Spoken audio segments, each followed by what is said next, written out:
नचनिया वो क्या है? सफाई महोत्सव में 400 रुपए फूक गई थी नचनिया पदनिया बुलाने। आजमगढ़ महोत्सव नहीं हुआ, ठीक है। तो क्या कर लेंगे ये तो आप अभी हम लोग कई सभाओं में बात की। अभी हम आजमगढ़ में हैं और आजमगढ़ के उस जगह पर हैं और उपचुनाव जो है यहाँ पर आजमगढ़ में जोर शोर से चल रहा है। और हमारे साथ भोजपुरी फिल्म इंडस्ट्री के मशहूर कलाकार हैं, बतासा चाचा के नाम से जाने जाते हैं। और ये यहाँ पर आए हुए हैं दिनेश लाल यादव निरहुआ का प्रचार कर रहे हैं। तो बतासा चाचा जी ये बताइए आप क्या कर रहे हैं इस समय, कैसा माहौल है?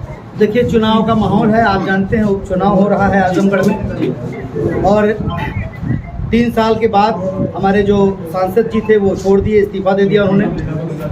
निरहुआ हमारा पहले भी लड़ा था और हार गया था। पूरा सब लोग सब एक तरफ हो गए थे और लोगों ने शायद कुछ कमी रह गई थी। लेकिन इस बार 3 साल तक हारने के बाद भी वो जमा रहा, आजमगढ़ छोड़कर गया नहीं। हर महीने उसका आना जाना, लोगों की समस्याएं सुनना, ये सब जारी रहा। तो मैं इतना ही कहना चाहूँगा कि फिज़ा बहुत कमाल की है। गुड्डू जमाली यानी कि जो बसपा है, बसपा और भाजपा की लड़ाई है। सपा तो कहीं मैदान में है ही नहीं और तीसरे नंबर पे हैं वो। तो मैं अपने मतदाताओं से यही कहूँगा कि जो केंद्र में हमारे मोदी जी हैं, प्रदेश में हमारे योगी जी हैं, तो आजमगढ़ भी इससे अछूता क्यों रहे। यहाँ भी आप अपने निरहुआ को जिता दीजिए और आपकी सारी समस्याएं जो प्रॉब्लम है ये आने वाले टाइम में सब दूर हो जाएगी। बतासा जी एक अहम सवाल है इस समय आ गया है, 3-4 रोज से विपक्ष जो है वो आपकी सरकार को, आपकी पार्टी को घेर रही है कि युवा बेरोजगार हो रहे हैं। अब तक आर्मी की एक भी बहाली नहीं निकाली गई और नहीं तो अग्निपथ करके लोगों को इसमें ढकेला जा रहा है। इसके बारे में आप क्या कहना चाहेंगे? हमारे भोजपुरी इंडस्ट्री के बहुत ही पढ़े लिखे और बुद्धिजीवी व्यक्ति सुशील सिंह जी हमारे भोजपुरी के बहुत बड़े सम्मानित कलाकार और शायद एजुकेशन में शायद ही कोई अभिनेता उनके जैसे वो हमारे साथ में है। इस बारे में आप उनसे पूछिए, आपको बहुत अच्छी राय बताएंगे। सर क्वेश्चन आपने कहा कि नेता धोखा दे सकते हैं लेकिन नचनिया तो सर इस बारे में आप बताइए, विपक्ष आप लोगों को बार बार घेर रहा है, इसके बारे में आप क्या कहना चाहेंगे? देखिए, लोकतंत्र का एक मजबूत स्तंभ होता है विपक्ष, और विपक्ष मजबूत ना हो तो कुछ होता है, इसमें कोई बुरा नहीं है। लेकिन विपक्ष को वो मुद्दे उठाने चाहिए जो वाकई देश हित में हो। अब अग्निवीर जो आया है, क्या चाहते हैं आप?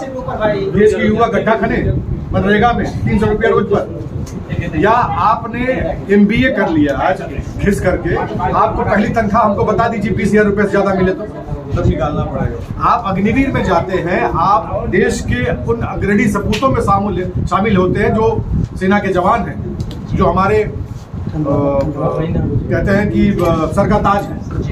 आपको 4 साल की नौकरी मिल रही है, कोई जबरदस्ती नहीं है कि आप आइए। और ये टोटल भर्ती मात्र 3% है, जनरल भर्ती तो रुकी ही नहीं। ये कौन समझेगा? ये तो वैसे ही था कि GST आया, हटाओ, आज समझ में आ गया सबको। लेकिन विपक्ष ये कह रहा है कि आर्मी की जो बहाली 4 साल से नहीं हुई है उसको बंद करके ये 4 साल के लिए सिर्फ रख करके कॉन्ट्रैक्ट बेसिस पर रख करके अब कोई भर्ती नहीं करेंगे। इसके बारे में आप लोगों को बता दीजिए, जो क्योंकि 3 रोज से यूपी, बिहार सहित 12 राज्यों में जो भी जनता का जो भी संपत्ति फूका गया है उसके बारे में कैसे क्या चीज होगा और लोगों को समझाइए, क्योंकि अभी स्थिति वैसे नॉर्मल नहीं हो पा रही है। देखिए, युवा जो है ना वो बहुत ही रोष में है, चाहे देश का हो चाहे प्रदेश का हो। बेरोजगारी की समस्या है, इससे इनकार नहीं किया जा सकता। लेकिन जब सरकार कुछ कह रही है तो आप उसको अंदर तक जाइए, सोचिए कि क्या किया है सरकार ने, क्या खराब है इसमें। हाल ही नहीं हुई 4 साल से, तो 15 साल से तो एयरफोर्स के जेट नहीं खरीदे गए थे, पैसा नहीं था उनके पास। एक एंट्री ने कहा था हमारे पास पैसा नहीं है, 7,000 करोड़ का खरीदने, आज 15,000 करोड़ का राफेल है ना हमारे पास। तो चीजें बनाई जाती हैं। आज अग्निवीर में आप 4 साल 17 साल से लेकर 21 साल तक जो भटका हुआ है, जो व्हाट्सएप पे दिन भर लगा हुआ है, जो नशे की लत में, आज 4 साल करिए, उसके बाद आपको 25% तो भर्ती ले ही जाएगी। अगर आप सक्षम हैं तो आप सेना में रहेंगे, उसके बाद अगर आप वहां से निकलते हैं तो आपको 10% CRPF में और बाकी जगह पे। चीजों को समझेगा नहीं युवा, उसको बरगलाया जाएगा तो ये प्रदर्शन होगा, सरकारी संपत्ति, लोगों का नुकसान होगा। तो अग्निवीर योजना कोई जबरदस्ती सरकार गर्दन पकड़ के नहीं कह रही, और बहाली पूर्वक जारी रहेगी। ये तो 3% भर्ती है, इसको समझने की जरूरत है। चलिए, आप इस समय आकर के दिनेश लाल यादव निरहुआ का आजमगढ़ में प्रचार कर रहे हैं और आजमगढ़ की जनता से क्या अपील करेंगे? अभी तो यहाँ से सपा पार्टी के जो भी वर्तमान सांसद थे यहाँ से छोड़कर चले गए, भग गए हैं, तो आप यहाँ की जनता आपसे क्या उम्मीद करके आपको वोट चुने? जनता बहुत 5 साल देख ली ना, सबका 5 साल देख ली। ऑलरेडी माननीय मुलायम सिंह भी रहे, उनके बाद अखिलेश जी भी रहे, उसके पहले भी रहे बहुत लोग। हुआ क्या?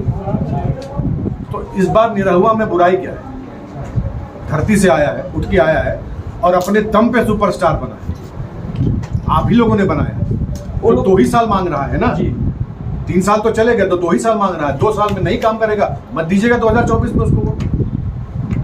वो लोग तो बोलते हैं कि वो नचनिया गवनिया वो क्या करेगा? हाँ, नचनिया वो क्या करेगा? भाई महोत्सव में 400 रुपए फूक गई थी नचनिया पदनिया बुलाने। आज उनका महोत्सव नहीं हुआ, ठीक है? तो क्या कर लेंगे ये तो आप अभी हम लोग कई सभाओं में बात की है कि आज तमिलनाडु एक समृद्ध राज्य है। कौन है वहाँ का मुख्यमंत्री? कौन था? जयललिता क्या थी? हीरोइन थी। उसके पहले एमजीआर थे, क्या थे? हीरो थे। तो नचनिया पदनिया थे। नचनिया पदनिया जो कर देगा फिर तो कहाँ कर पा रहे हैं। आज मनोज तिवारी जी सांसद हैं दिल्ली, कहाँ घोटाला कर दिए? माननीय रवि किशन भैया है हमारे भोजपुरी से ही, कहाँ घोटाला कर दिए? गोरखपुर जनता नहीं चुना ना। जनता थोड़ा सा समझदारी इस बार दिखा दे, थोड़ा सा। 2 साल है। सुनील दत्त साहब कांग्रेस में उनसे जैसा, उनके जैसा लीडर हुआ ही नहीं दूसरी पीढ़ी। ये हम लोग तो हम लोग मनोरंजन ही इसलिए कर पाते हैं क्योंकि हम आपकी नस जानते हैं। तो जब नस जानते हैं तो फिर आपकी समस्या कैसे नहीं जाने? तो हमारे लिए बड़ी छोटी सी चीज़ है। हाँ, बस उसको गुड गवर्नेंस के जरिए आप लोगों तक पहुंचा देना है। सरकार देती सब कुछ है। राजीव गांधी जी ने कहा था ना कि 15 पैसा पहुंचता है, अब पहुंचेगा। हमारी कोशिश होगी कि 100 पैसा पहुंचे। निरहुआ 15 साल से हम जानते हैं पैसा कमाने के लिए नहीं आया, पैसा बहुत कमा लिया। उसने रोजगार दिया। आपको पता हो कि आप जो कड़वा उनका गांव है वहां पे एक छोटी सी फिल्म सिटी बना रखी है। उनके घर में, उनके परिवार के, उनके गांव का कौन सा ऐसा बंदा नहीं जिसको रोजगार न मिला? शूटिंग से रिलेटेड जो आपकी काबिलियत है सबको रोजगार दिया। तो ये आप जान लीजिए कि आप एक बहुत ही अच्छा मौका है आपके पास, इसको चूकिए। धन्यवाद।